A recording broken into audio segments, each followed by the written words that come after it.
یہ اسلام کا وہ دور ہے جب حضور پاک صلی اللہ علیہ وسلم مدینے سے باہر نکلتے ہیں۔ آگے عمر اور حضرت ابوبکر رضی اللہ تعالیٰ عنہ کھڑے، چہرے پہ عجیب اداسی ہے۔ کہا، عمر، ابوبکر، اس وقت یہاں کیوں کھڑے ہو؟ عرض کی، حضور، بھوک نے گھر میں ٹکنے نہیں دیا۔ ہم نے کہا، حضور کا چہرہ دیکھ لیں تو کچھ پیاس بجھ جائے، کچھ بھوک مٹ جائے۔ حضور نے فرمایا، میرا حال بھی یہی ہے، جس چیز نے تمہیں گھر سے باہر نکالا ہے وہ چیز مجھے بھی گھر سے باہر لے آئی ہے۔ چلتے ہوئے حضرت ایوب انصاری کے گھر کی طرف سے گزرے، حضور کی خوشبو پا کر وہ باہر آ گئے۔ عرض کی، بندہ نواز، آج میرے مہمان نہیں بنتے؟ حضور نے کہا، تمہاری مرضی۔ گھر لے گئے، چٹائی بچھائی، حضور کو بٹھایا، گھر والوں کو بکری کا بچہ ذبح کر کے دیا، کہا، جلدی جلدی کھانا پکاؤ، میری آنکھوں کو بھوک لگی ہوگی۔ یہ کہہ کے واپس آئے، حضور کے پاس بیٹھے، نظر چہرے پہ پڑی تو گھبرا گئے۔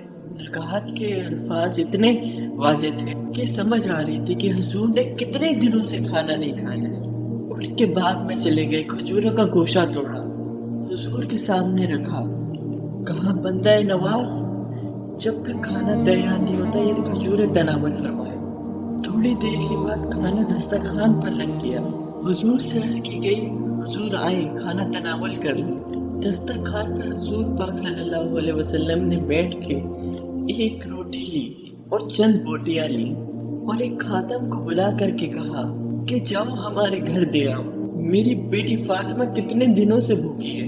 کہا، جاؤ میرے گھر دے آؤ، میری فاطمہ کتنے دنوں سے بھوکی بیٹھی ہے۔ مالک کنہ نے، جو پاس کچھ رکھتے نہیں، تو جہاں کی نعمتیں ہیں خالی ان کے ہاتھ۔ آپ کو پتہ ہوگا جب میرے حضور کا وصال ہوا ہے تو حضور کی ایک زرہ ایک یہودی کے گھر میں گروی رکھی ہوئی تھی۔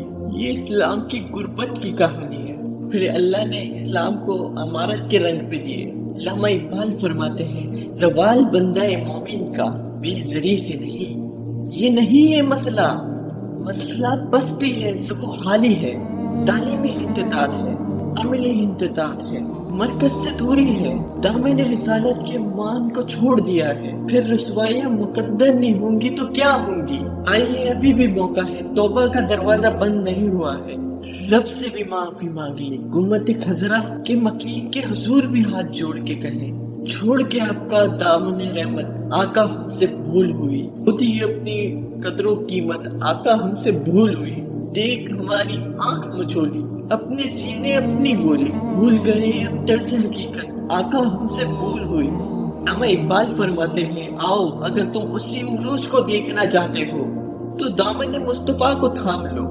سارا فلسفہ اقبال نے اپنے اس ایک اکیلے شعر میں نچوڑا ہے کہ محمد سے وفا تو نے تو ہم تیرے ہیں، یہ جہاں چیز ہے کہ لوح قلم تیرے ہیں، پھر لوح بھی تیرے ہاتھ میں دے دیں گے، قلم بھی تیرے ہاتھ میں پکڑا دیں گے، تختی بھی تیرے پاس ہوگی، قلم بھی تیرے پاس ہوں گے، پھر تیری تقدیر کے فیصلے واشنگٹن میں نہیں ہوں گے، پھر خدا بندے سے خود پوچھے گا، بتا تیری رضا کیا ہے۔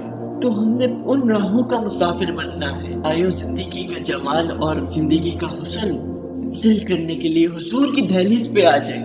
بہت دور جا چکے ہیں، آقا کی رحمت اب بھی آواز دے رہی ہے، میرے امیدیوں واپس آ جاؤ، میں تمہیں سینے سے لگا کے تمہارے سارے گناہ بخشوا دوں گا۔ اور اب کہتا ہے، ظلم کر بیٹھے ہو، کوئی بات نہیں، میرے محبوب کی دہلیز پر آ جاؤ، میرے نبی کے ہاتھ اڑ گئے، میں تمہارے سارے گناہ معاف فرما دوں گا۔ اللہ کو توبہ قبول کرنے والا اور رحیم پاؤ گے۔